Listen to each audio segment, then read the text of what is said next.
saudara, senang sekali saya Melisa Gandasari dapat menemani Anda dalam program Bincang Sehat. Saudara, bila Anda merasakan nyeri perut di bagian kanan atas atau tengah perut secara tiba-tiba, bisa jadi Anda terkena batu kantung empedu. Nah, batu empedu atau holetlithiasis ini adalah kondisi yang ditandai dengan sakit perut mendadak akibat terbentuknya batu di saluran atau di dalam kantung empedu akibat endapan kolesterol. Nah, bila batu empedu sampai menyumbat saluran empedu, diperlukan penanganan segera untuk mencegah terjadinya komplikasi. Lantas, seperti apa penanganan batu saluran dan kantung empedu yang tepat dan bagaimana pengobatannya?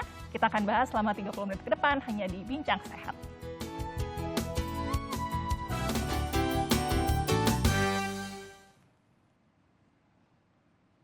Ya, untuk membahasnya hari ini, saya sudah kedatangan narasumber saya, ada Dr. Indra Marki, selaku dokter spesialis penyakit dalam konsultan gastroenterohepatologi. Halo dokter, apa kabar dok? Baik, Mbak Melisa. Terima kasih sudah ada di sini.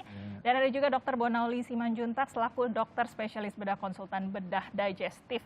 Halo, apa kabar dokter? Baik, Melisa. Terima kasih sudah ada di sini ya. Hari ini kita mau bicara mengenai penyakit batu ada di saluran dan juga di kantong empedu. Ya. Boleh dijelaskan terlebih dahulu ini penyebabnya apa, lalu faktor risikonya seperti apa dokter? Oke, mungkin kita lihat di gambar biar lebih Boleh. enak ya, Mbak Melisa ya. Supaya saudara di rumah juga bisa lebih jelas betul. kemudian Ya. ya. Silakan dokter, mari.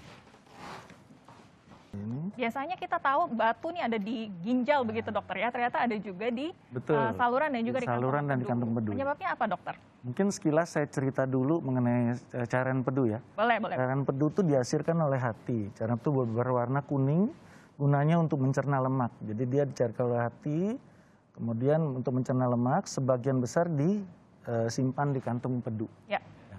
Hampir 80%. Jadi batu empedu ini ada dua.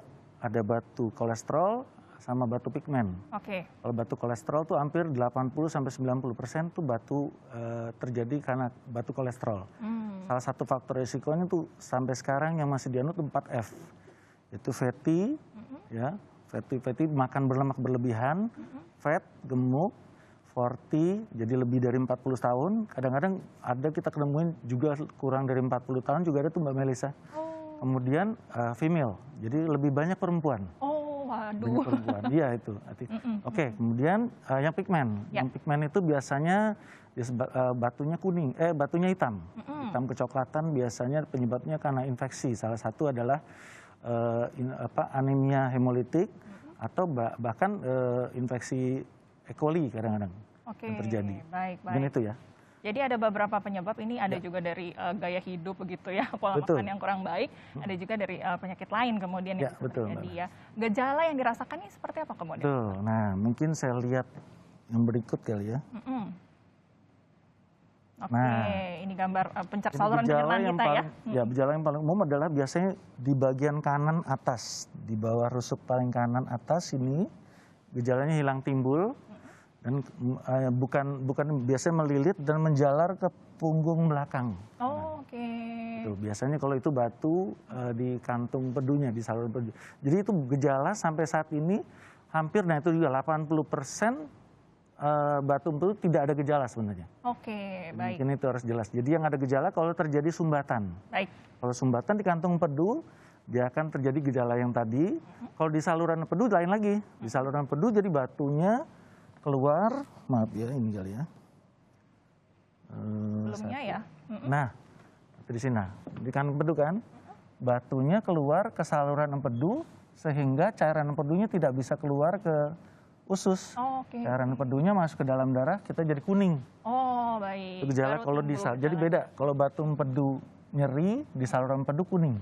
Oke, baik. Jadi gejalanya belum tentu nampak begitu dokter ya? Hampir 80% tidak ada gejala. Baik, baik. Tadi kemudian sempat dikatakan dokter ada juga sakit begitu ya kalau yang sampai bergejala. Ini yang membedakan sakit perutnya dengan sakit lambung atau yang lain sebagainya seperti apa? Kalau sakit lambung dia di satu, ya maaf. Nah, kalau sakit lambung biasanya lebih sering di tengah atau di kiri. Oke. Ya, dan terus menerus dan tidak hilang timbul. Ya. Kalau dia empedu juga biasanya sering bisa di tengah, bisa di kanan, hilang timbul dan menjalar ke punggung belakang. Ke belakang, sama kayak ginjal juga begitu dokter ya kan? Ya, betul. Sakitnya sampai ke belakang. Betul. Oke. Ini 80% tidak bergejala kemudian, tapi pasti ada bahayanya kalau tadi kita sampai tersumbat begitu. Betul. Ya. Lalu mendeteksinya kalau kita ada batu seperti apa dong dok? Betul. Cara mendeteksi yang paling aman adalah ultrasonografi, yaitu USG. Jadi kita bisa, tapi efektivitasnya, efisiennya cuma sekitar 40-50%. Kadang-kadang kalau batunya kecil sekali kita tidak terdeteksi, kita bisa lakukan dengan CT scan. Oke. CT scan kita bisa lihat lebih jelas. Nah, untuk melihat di saluran empedunya kita harus melakukan MRI, namanya MRCP. Oke. Kadang-kadang CT scan juga bisa, tapi besarnya posisinya agak sulit. Oke, baik. Ini berarti kadang kan orang kalau bergejala baru datang ke dokter ya. Betul. Ini kemudian bisa diketahui ada batu begitu saat medical check up atau seperti apa dong dok? Betul. Jadi kalau boleh saya saran, biasanya salah satu tadi saya bilang, fatty. Jadi kalau orangnya gemuk, orangnya sering makan lemak, perempuan lebih dari 40 tahun, sangat-sangat disarankan untuk ngecek. Check up. Jadi kalau bisa ya umur 30-35 tahun, kalau bisa sih cek ya, minimum USG. Oke, baik. Dulu aja. Supaya diketahui, jangan sampai sudah timbul gejala, berarti sudah ada sumbatan begitu dokter ya. Baik. Ini yang menarik, kita mau bahas mengenai penanganannya tentunya ya. Kita ke dokter Bona. Kalau sampai ada batu di kantung atau di saluran empedu, penanganannya seperti apa tuh dokter? Iya, sebenarnya kita harus batasin dulu batu di kantong yang bergejala. Ya. Itu yang membutuhkan tindakan di sini tindakan operatif ya. Soalnya tadi disebutkan Dr. Indra, nggak semuanya bergejala. Ya.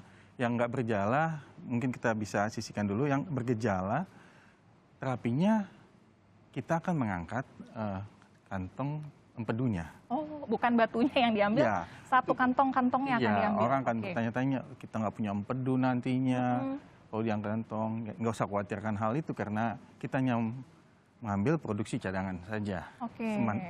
Sejauh liver atau hatinya memproduksi empedu dengan baik, sebenarnya gejalanya ada mungkin atau hanya ringan. Oke, baik.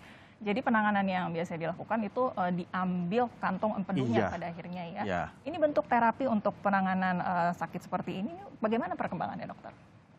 Kalau kita ngelihat sejarahnya untuk operasi kantong empedu, baru tahun mungkin ahli dari Jerman mungkin 1985 mereka mulai mengangkat kantong empedu tanpa melakukan operasi besar dengan sayatan besar, tapi dengan teknik laparoskopi atau teknik operasi, ada yang bilang lubang kunci, ada yang bilang operasi secara teropong, jadi dengan sayatan minimal. Oke, baik. Di Indonesia mungkin baru berkembang sudah tahun 1900-an ke atas, tahun 2000 lah gitu. Itu pengembangannya. Jadi yang diangkat di sini kembali kantongnya. Baik. Menarik ya, ternyata untuk pembedahan begitu tidak perlu dibuka di sayat lebar, bisa juga dengan tindakan laparoskopi. Nanti kita akan bahas mengenai hal ini ya dokter ya, tapi kita tahan sebentar, jeda sebentar. Masih banyak akan kita obrolkan, jadi Anda jangan kemana-mana, Bincang Sehat segera kembali.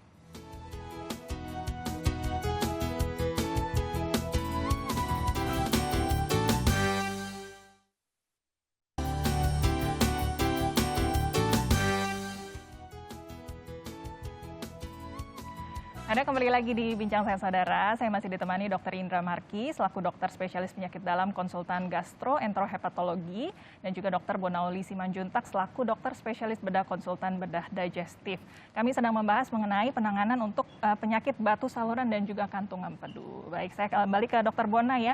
Dokter, tadi sempat disebutkan bahwa untuk penanganan penyakit ini bisa dilakukan tindakan salah satunya laparoskopi begitu ya. Boleh dijelaskan dulu tindakan laparoskopi ini tindakan seperti apa dokter? Oke.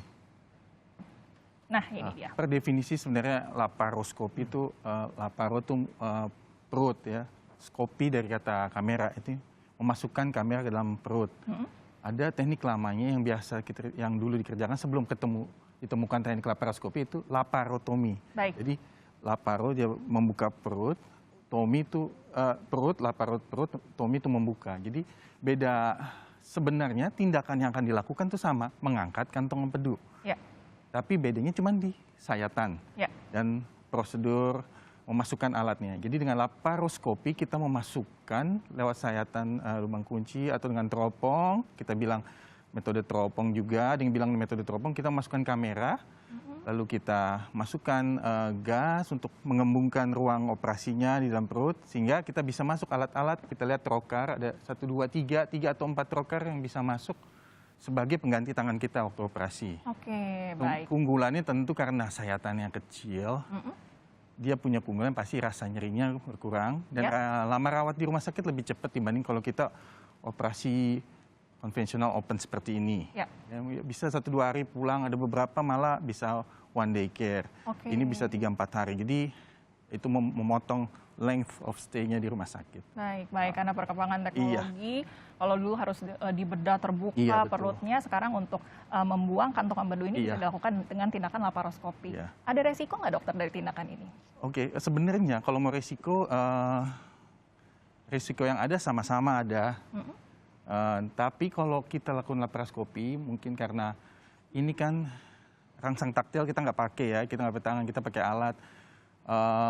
Beresikonya mungkin lebih pada pasien-pasien tertentu, misalnya dia ada gangguan dalam pernafasan, gangguan dalam pompa jantung, kita nggak bisa banyak masukkan udara dalam rongga perut, itu kita harus perhatikan. Baik, karena tadi harus digembungkan itu. Iya, atau orang yang hamil, itu bukan tidak bisa, ada precautionnya lah, ada syarat-syarat ketatnya untuk kasus-kasus seperti itu. Komplikasinya sama keduanya bisa perdarahan, semua operasi sama. Baik.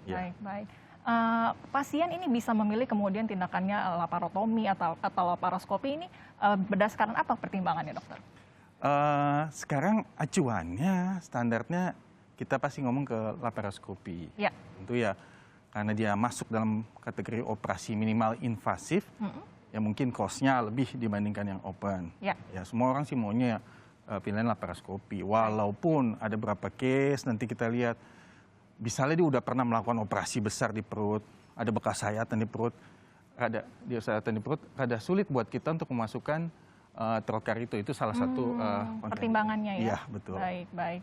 Tapi kemudian acuannya biasanya saat ini dengan perkembangan teknologi, tadi waktu penyembuhannya lebih cepat, relatif biasa orang memilih laparoskopi itu kalau teknologi lebih pilih. Oke, baik. Kemudian yang jadi pertanyaan ini, saya mau kembali ke Dokter Indra. Tadi batu ini bukan hanya ada di kantung empedu, ada juga di salurannya ya dokter ya. Betul. Kalau ada batu di salurannya, apa yang kemudian bisa dilakukan dokter? Nah, tindakan ERCP, endoskopi retrograd kolangiopankreatografi. Jadi satu alat endoskopi berupa kabel ini ya. Jadi dilakukan tanpa operasi, yang gunanya buat terapi saluran empedu, kantung empedu, sama hati dan pankreas. Baik. Jadi kalau misalnya ada batu tadi yang di sini, nah kita masuk dari mulut nih. Jadi orangnya ditidurin dulu, masuk dari mulut sampai ke ujungnya saluran empedu ini, namanya papilla vateri. Kita masukin itu alat. Kawat kecil, mungkin saya balikin lagi. Nah, di sini ntar kita masuk sampai sini, ada kawat kecil. Kawat itu kita lewatin batu, sudah itu kita masukin istilahnya balon ya.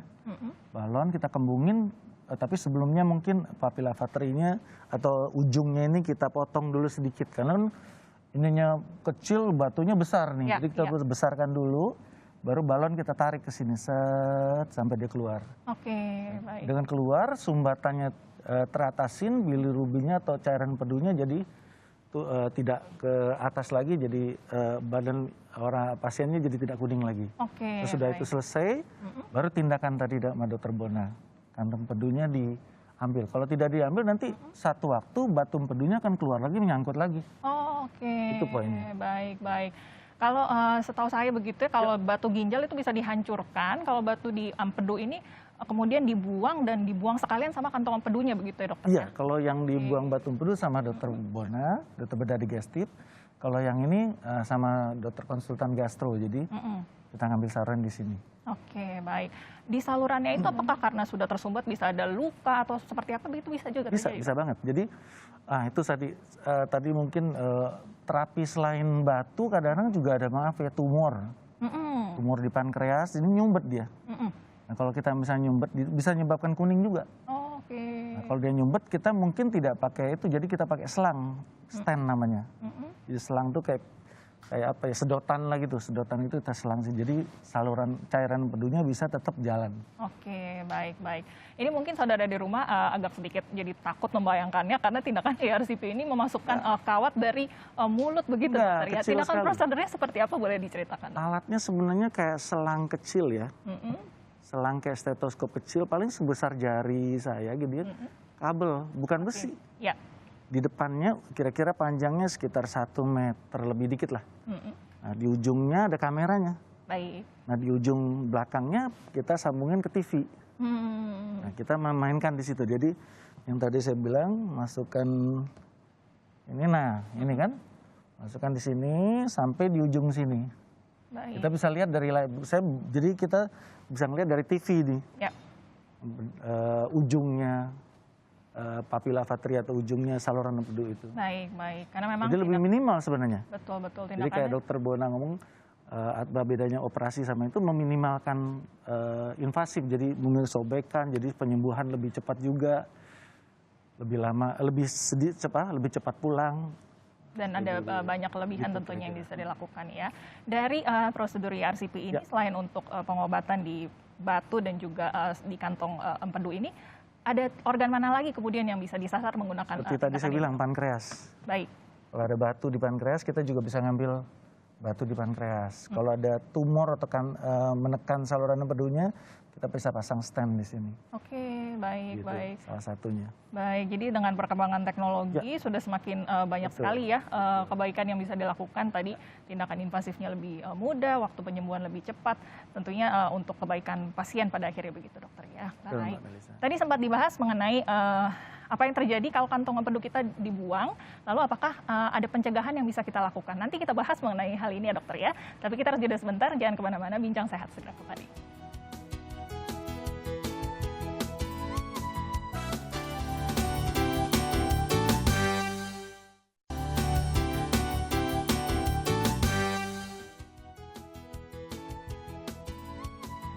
Terima kasih Anda masih menyaksikan Bincang Sehat. Kami masih melanjutkan obrolan kami mengenai batu saluran dan kantung empedu. Kami masih bersama dengan tamu saya di sini, ada Dr. Indra dan juga Dr. Bona di sini. Tadi kita sudah bahas banyak ya, salah satunya mengenai tindakan ERCP tadi. Ada yang sempat tertinggal, ada resikonya nggak dari tindakan ini, dokter? Ya, sebenarnya secara garis besar tetap ada resiko, tapi lebih minimal daripada dioperasi. Itu maksudnya. Jadi ya resikonya kadang-kadang orang kembung juga, sama kayak dokter laparoskopi kan, kita tetap ngasih udara untuk melihat ujungnya saluran empedu itu. Terus resiko yang kedua, kita bisa buka dikit, mungkin ada nyeri sedikit, lebih minimal lah. Baik. Dengan perkembangan teknologi sudah jauh lebih nyaman tadi ya untuk pasiennya, penyembuhannya juga jadi lebih cepat, resiko juga pasti tadi semakin kecil pada akhirnya ya. Yang menjadi pertanyaan banyak pemirsa mungkin di rumah ini, kalau tadi kita hidup tanpa kantung empedu, karena kantung empedunya harus dibuang, ini apakah akan ada efek jangka panjang ya, dokter? Ya, pertanyaan bagus tuh Mbak Melisa. Intinya gini, seperti dari awal tadi saya udah cerita, cairan empedu dihasilkan oleh hati, ya, gunanya mencerna lemak, tapi sebagian juga akan ditampung di kantung empedu. Gunanya kantung empedu sebenarnya sebagai cadangan. Ya. Jadi cadangan tuh misalnya gini, kalau kita makan lemak biasa aja sih oke ya. Tiba-tiba kita makan sop kaki, dari hati tidak cukup untuk mencerna lemak. Jadi dibantu oleh kantung empedu. Nah, kalau kita ada kantung empedunya, karena kita makan lemak berlebihan, sop kaki misalnya nih contoh, no problem nih. Tapi kalau kita kantung empedunya udah diambil, kita nggak ada cadangan tambahan nih. Jadi hanya istilahnya cairan empedu yang standar aja, normal aja. Jadi kalau kita makan ayam goreng biasa sih oke. Tapi misalnya makan sop kaki tadi, nggak cukup cairan empedunya untuk mencerna lemaknya. Nah, sebagian lemak tidak bisa dicerna. Karena sebagian lemak tidak bisa dicerna, akhirnya jadi diare. Mungkin itu yang harus jelas. Jadi salah satu deteksinya kalau sudah orang diangkat batu empedunya atau kantung empedunya, diare nggak dia? Kalau dia udah diare, berarti dia udah makan lemaknya berlebihan. Jadi hal yang penting adalah satu yang utama, sesudah diangkat kantung empedunya, makan lemaknya harus dijaga Ya. dan berlebihan. Toh bagus juga kan? Betul. Buat kita juga bagus kan? Betul. Jadi kita tahu ada makan alarmnya lemaknya tadi. berlebihan nih gitu kan. Bener nggak Dr. Bona? Iya, Betul. Gitu. Jadi itu deteksi juga kita. Ya, Intinya gitu, malah lebih bagus saya bilang. Baik. Oke. Jadi karena memang dia Tuhan ini sudah merancang tubuh kita sedemikian rupa, memang ada fungsinya, tapi kemudian memang tadi harus dijaga makanannya ya, kalau sudah tidak punya kantung empedu lagi pada Ya, akhirnya. betul. Baik. Nah, pertanyaan berikutnya ke Dr. Bona nih. Ada juga mungkin masyarakat tadi karena tidak bergejala, mungkin ya takut dioperasi, jadinya nggak mau begitu untuk melakukan tindakan. Tapi kalau sudah ada batu tadi di saluran atau di kantung empedu dan tidak dilakukan tindakan, bisa ada efek apa yang terjadi, dokter? Iya, kembali ke indikasi operasinya ya. Ya. Kalau ada batu dan ada gejala, kita sarankan untuk diangkat. Tapi kan kadang ada orang medical check up, periksa nggak sengaja ada batu. Kalau nggak bergejala, lebih baik kita nggak tindakan, kita lihat. Karena itu, hanya di bawah 10% yang kemudian hari ada gejala. Baik. Nah, ketika sudah kadang-kadang ini pertanyaan rutin pasien nih kayak gini. Saya baru tahu, Dok, ada batu. Oh ya, baru tahu dari mana? Kemarin sudah sakit lama di USG. Ada gejala sakit paha nggak? Sakit di ulu hati? Oh, itu sih udah tahunan gejala. Oke. Jadi sebenarnya pasien ini udah lama Ya, punya gejala kayak gitu, tapi tidak pernah screening, nggak pernah USG yang paling sederhana. Ya. Jadi sebenarnya udah lama dan muncul masalah. Nah, apa yang sih yang terjadi waktu kita membiarkan itu terjadi berlarut-larut? Si batu di dalam kantong itu membuat infeksi dari si kantong. Ya. Kantong meradang, jadi tebal. Nah, kasus-kasus yang ekstrim sampai bernanah kantongnya. Baik. Ya, kasus-kasus yang ekstrim sampai begitu. Dan itu membuat orang sakit sekali dan selalu pergi ke emergensi untuk obat painkiller lah. Sampai akhirnya painkiller nggak mempan lagi. Kasus ekstrimnya sampai infeksi berat dalam tubuhnya. Nah, tapi ada juga infeksinya bisa diatasi oleh tubuh dengan antibiotik. Batunya cukup kecil, dia bisa lolos ke saluran hati. Akhirnya jadi kuning, makanya ketemu Dokter Indra untuk Baik. Baik. seperti itu. Karena tadi harus hati-hati juga kalau ada luka, tadi bisa jadi tumor, bisa jadi kanker kalau dari tumor juga ya. Jadi memang harus berhati-hati, jangan sampai timbul tadi ya batunya, supaya jangan sampai menyumbat tadi saluran atau ada hal-hal lain lagi yang menjadi lebih buruk. Bagaimana pencegahan yang bisa kita lakukan supaya jangan sampai timbul batu di saluran maupun di kantong empedu kita, dokter? Paling utama seperti tadi saya bilang lagi kan, faktor resiko yang paling penting adalah tadi 4F, fatty, female fat. Jadi jangan makan lemak berlebihan lah. Ya. Makan lemak sekedarnya aja boleh. Jangan gemuk, berat badan mulai dinormalkan. Perempuan hati-hati, lebih cenderung lebih sering daripada laki-laki. Kalau 40 nggak bisa kita. Tapi saya pernah nemuin yang paling muda loh, Dr. Bona, 20 tahun, 17 tahun ada. 17 tahun. Kenapa? Maaf, sorry. Sering makan junk food nih. Tolong dijaga. Ya kalau mau makan junk food, dijaga-jaga jangan terlalu sering. Itu pesan dari saya. Baik. Intinya kembali ke gaya hidup ya dokter ya, jangan sampai makan lemak berlebihan karena tadi ini endapannya dari lemak kemudian ya, jadi memang harus dijaga dengan baik supaya jangan sampai timbul tadi si batu kemudian. Ada pesan-pesan yang ingin disampaikan kepada saudara di rumah, mulai dari Dokter Bona silakan. Ya, mungkin kalau saya akan katakan jika udah sering sakit di ulu hati, udah berbulan-bulan, minum obat lama, lalu nggak sembuh, lalu kambuh lagi, saran saya periksakan ke dokter untuk diperiksa lebih lanjut, setidaknya lakukanlah USG. Baik. Ya. Jangan takut kalau ketahuan ada penyakit, justru harus ketahuan kalau ada penyakit begitu dokter ya. Ada yang mau ditambahkan Dokter Indra?